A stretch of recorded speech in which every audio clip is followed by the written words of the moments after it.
G'day, I'm Morgan Evans, and welcome to Selkirk On Serve, a pickleball podcast presented by Selkirk Sport.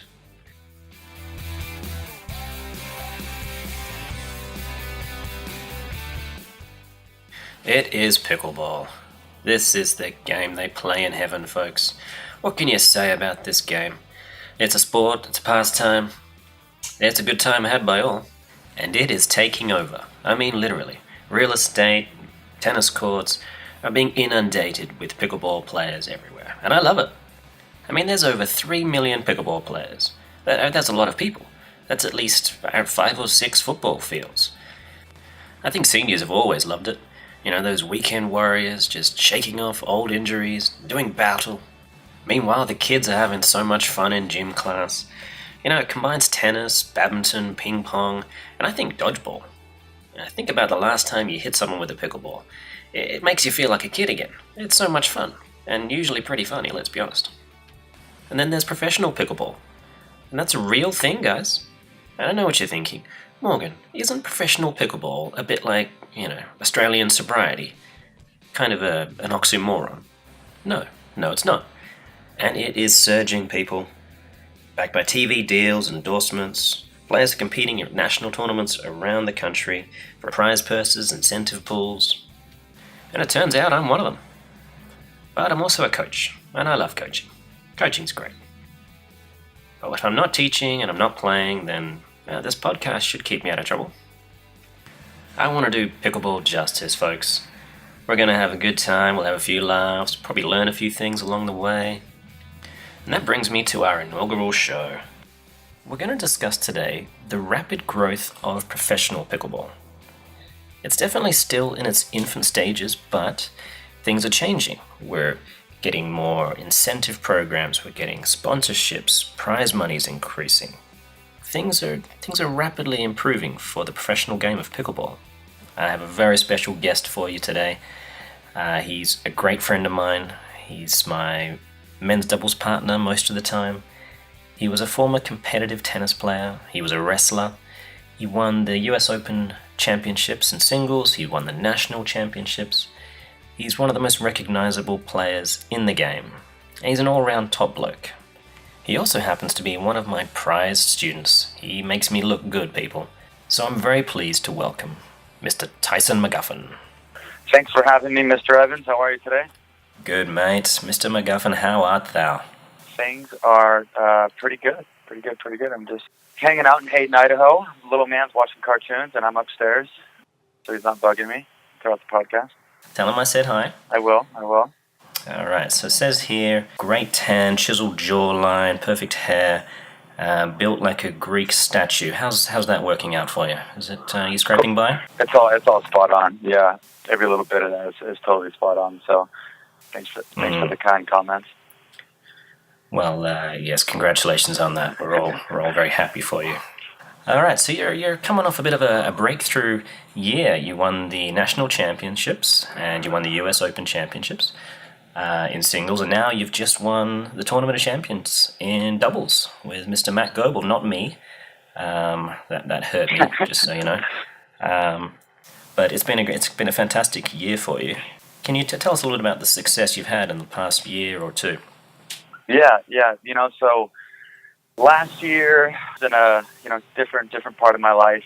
I was still working as a head pro. I was still teaching 40, 50 hours a week, so wasn't able to play as much. This year, I had a different transition with my job. I'm not teaching as much, so I have more time to train and invest more time into the practice courts. And on the fitness side, I've been working on getting stronger and leaner and quicker and things like that. So I think it's been a mixture of not being on the court as much on the teaching side, investing more time in my training, on court, off court. Obviously you being in my corner and having a fresh set of eyes during singles and stuff like that, and then helping me out on the doubles end has definitely played a part as well. But yeah, I think after I won nationals, there was this whole new notch of confidence that I found, and like a little bit of confidence can go a very long way. So I've been able to kind of ride that confidence, and put myself in a position where I feel like I'm one of the top 2 guys in singles.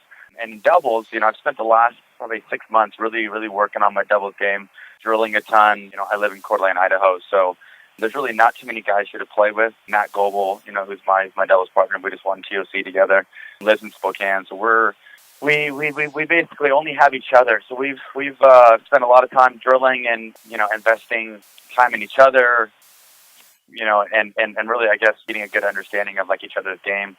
So I think it's been a mixture of the new transition with the job, not teaching as much, spending more time on the court, just really focusing on all the gray areas and all the red flag areas in my game.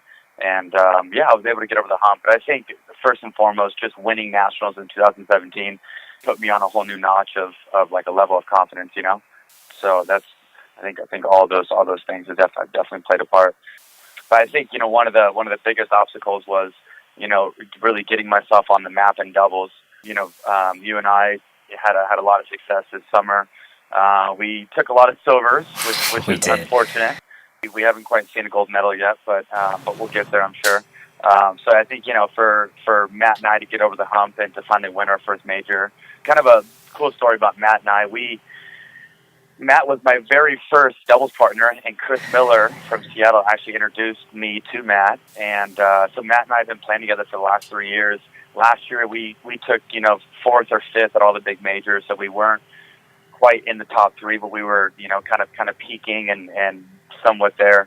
And I mean, this year we've totally found each other and found chemistry and found a pretty high level during those majors. We took 3rd at the U.S. Open, and then we just won TOC. So no, it's been a great year, that's for sure. Yeah, look, it's one of those things where once you have the success, some initial breakthrough success, that it spurs on the confidence that then gives you more success, and it's a lovely cycle there. It's great watching you and Matty on court. He's an athlete. I remember him coming in from Bellingham every Tuesday in Renton. Oh, really? Renton Park, I think it was, in Seattle. I used to live up there, and he was just this long, lanky guy with some obvious tennis influence, beating the ball around, and unbeknownst to me, he was gonna become a champ. So it's great to see the success there. Yeah. So, I think also something to mention too is that when I first started playing pickleball about 3 years ago, I was living in Yakima. And there wasn't anybody above a 4.0 level in Yakima to play with, so I just had one guy who was about 64 years old to drill with, and his name was Bill Chott. He was the guy who actually got me started. But anyhow, during that whole 2 years of being in Yakima, I didn't really have anybody aside from Bill. So I would go to Spokane and visit Matt and drill for a weekend. Matt would come to Yakima and drill for a weekend. So, I mean, I don't know, it's just cool, in the 3 years that, we've been playing together, we've worked our butt off to get to this place, and, I mean, it was just a dream come true to finally get a major together with all the time we've invested, with, each other's game and stuff like that, so. Yeah, I would have liked to have seen some tears at the end there, just a little emotion.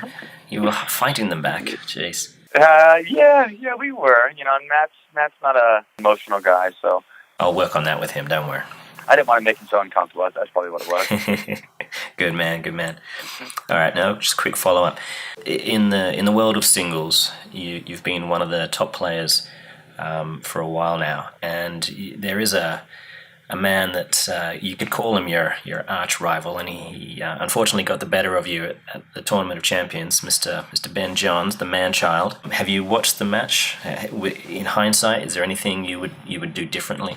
TOC and winning all the majors this year was definitely on my to-do list, so it was definitely a heartbreak losing to Ben, but I mean, kudos to him. I mean, I think he outplayed me, and I think, what he was able to produce, when the match got tight, and how he was able to raise his level and stuff like that, and there's nothing I can really do.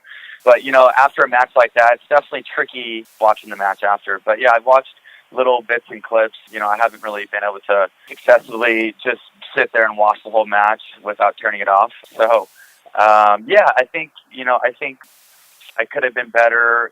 I missed a couple returns in each game. I gave away a couple of points. To Ben's credit, he didn't really give me much to work with. He didn't make any unforced errors. He didn't give me any missed returns. Things like that. So, I just felt like the whole match I was feeling so much pressure, and I felt like I had to produce like my best stuff. So I think next time I play him, if I'm able to get the ball down a bit more on my third shots, if I'm able to win the battles from the kitchen line, and win a higher percentage of points from the kitchen line, and I think that's like the bread and butter right there. Is I have to be better from the kitchen line. Most of our points end up with a third shot drop, and then it turns into a cat and mouse point from the kitchen line. So yeah, if I can be savvier there, and if I can be able to move them around and get them off balance and stuff like that, I think I can get over the hump and win that match. But I think Ben and I have definitely changed the game of singles. I think a couple of years ago, if you take a look at Marcin and I's match at Nationals in, was it 2016? It was like your typical tennis match. It was a third shot drive, and the points were fairly short. And now, Ben and I have turned this singles game into kind of like a double style, where we're dropping thirds and coming in and dinking, and the points are craftier and they're fun to watch. So it's interesting because you kind of started that way. I remember playing against you about 2 or 3 years ago at the Canadian Nationals. I think we played a couple of matches over our time, and you were that's kind of what you were doing. You weren't serving anywhere near as big, but you were dropping the third shots and wanting to play cat and mouse. And then at a certain point you realize, look, I've got 5,000 horsepower at my disposal. Why am I only using 10? And you kind of went away from that and started driving through those thirds and passing people left, right, and center. Well, mostly left and right, not so much center. And then it seems like you've come full circle, and you've realized that against this gentleman, Mr. Johns, that the pathway to success doesn't really come from driving those thirds. And in fact, it's where you started, with a bit more of a touch and feel game. It's got to come by the book, baby. Who's told me that? By the book. I'm sure he was a good-looking Australian whoever told you that. By the book, and you've got to be disciplined. Yeah, it was funny, like when I first started playing singles, I was using the Enrique Epic paddle, and I was so new. I thought I could just drop thirds and drop fifths and just move myself around the court and just grind matches out, and I thought that was like the right way to play. Little did I know, when you play that sort of game style and you're not driving any balls, it's a long road. I mean, you've really got to invest the time, and you've got to focus on your fitness and like rely on putting more balls in play than them. And so, what's funny is that I think when I played you with Canadian Nationals, which was first or second weekend of July, and that was my first year of playing. So I was about probably 6 months into playing, and then in September, I ended up putting the Maxima in my hands and fell in love with it, and then fell in love with the idea of, hey, I can serve a little bit harder, I can drive thirds, I don't have to play it safe, and I can get some free points, and I can make life a lot simpler on the singles court. So, I ended up playing Marcin that year of Nationals. I ended up taking silver in age, and I took silver in Open, lost to Dan Moore in age, and then lost to Marcin in Open. And I played super aggressive. And so yeah, now I'm kind of at a stage where, I know that I have the aggressive style. I know that I can soften and play cat and mouse. So I think, every match is just a mixture of recognizing and trying to figure out, what patterns are going to work better. But it's nice now that I have all these tools in my back pocket, So if playing it goes out the window, I can play fast. If playing is working and I can play soft and move them around, then that's the idea. So I got a few different game plans I can go to now, and my game is much more rounder in that sense. Yeah, that's really the key, having a whole bunch of tools at your disposal, and knowing when to use what to get the job done.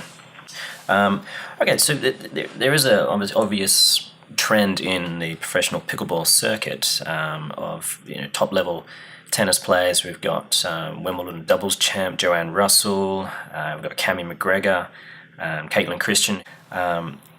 There's a bunch of these players coming in. How important do you think it is for this growing trend of tennis players to embrace pickleball? I mean, I think it's huge. I think what we're seeing nationwide is that all these tennis directors now are finally starting to embrace pickleball and bring pickleball into their clubs. on the professional side, yeah, we're seeing all these ex-pro tennis players come in. We're seeing D1 tennis players come in, and they're picking the game up so fast.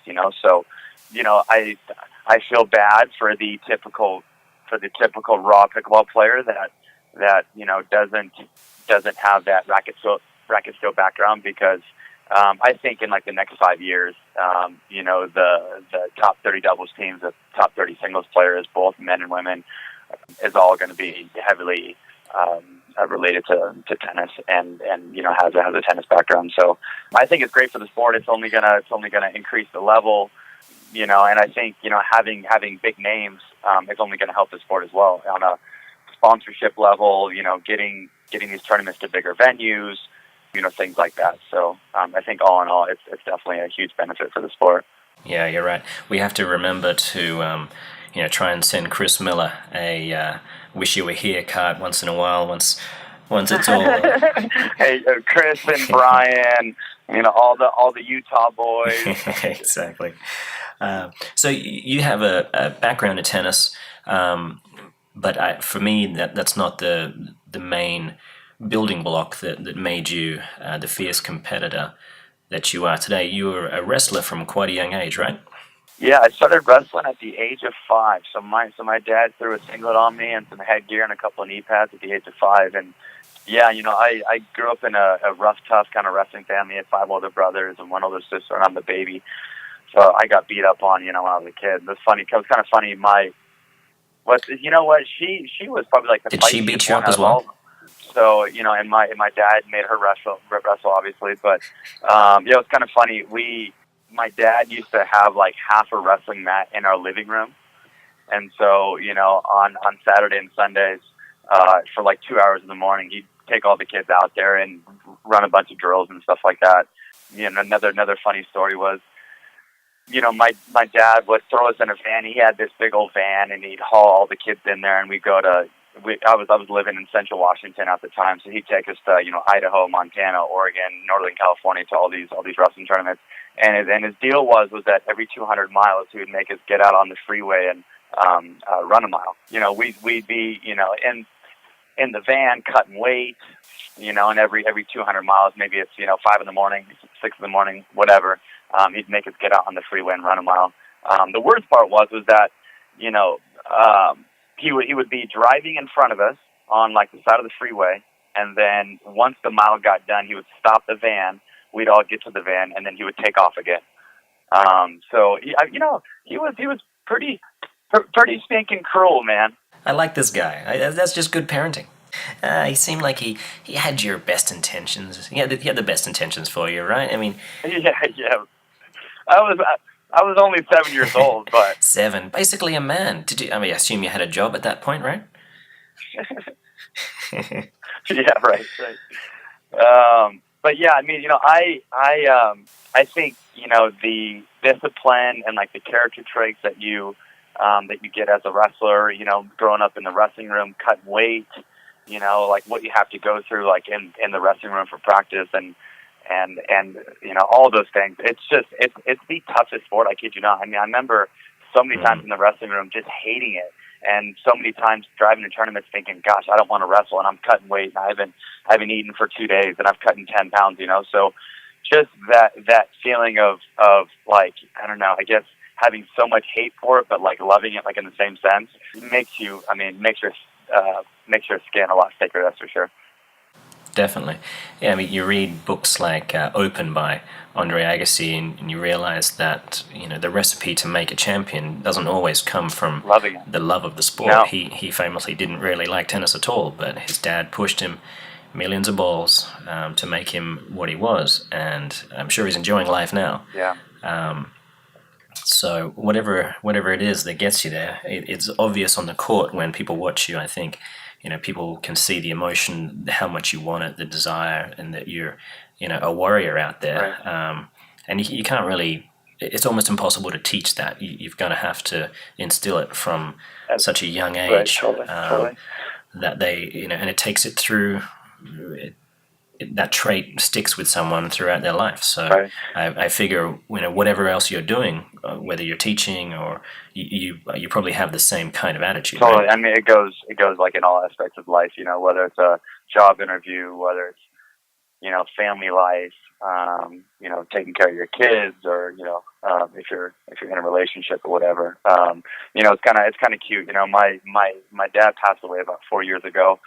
And I just wish my dad was here right now, because I have my little guy wrestling. Ty, he's 4.5, and I got him in a little singlet, and he's out there wrestling and stuff, and I can go watch him at wrestling practice and stuff like that. So just like the mixture of like my dad being able to see my son wrestle, and then my dad seeing me on this sort of level now with pickleball. I mean, he'd be so proud. So Well, I don't know.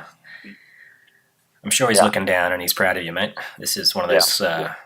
This moment sponsored by Kleenex. Yeah, right. Yeah. But anyhow, so my number one goal was, Ty turned 4 about 8 months ago, so I was super stoked to get him wrestling and stuff like that. And it's just like the cutest thing. I mean, to like see the look on his face, like when he's in the wrestling room, he's just like a little physical beast. And he absolutely loves it, so it's just perfect. And it kind of gives me like a glimpse of my dad, when I see Ty out there. So are you going to make him run a mile after every 200? I'm going to make him run 2 miles. 2 miles? Yeah, that's the spirit. He'll end up being twice as good as you. That's right. Good man. That's right. Hopefully, I was talking to somebody the other day. I'm thinking in 2034 that Ty and I are going to win a national title on the pickleball level. So that's the year you're dumping me? Is that right? That is the year that you're gone. Yeah, I'm going to be an old man by then, so that seems fair.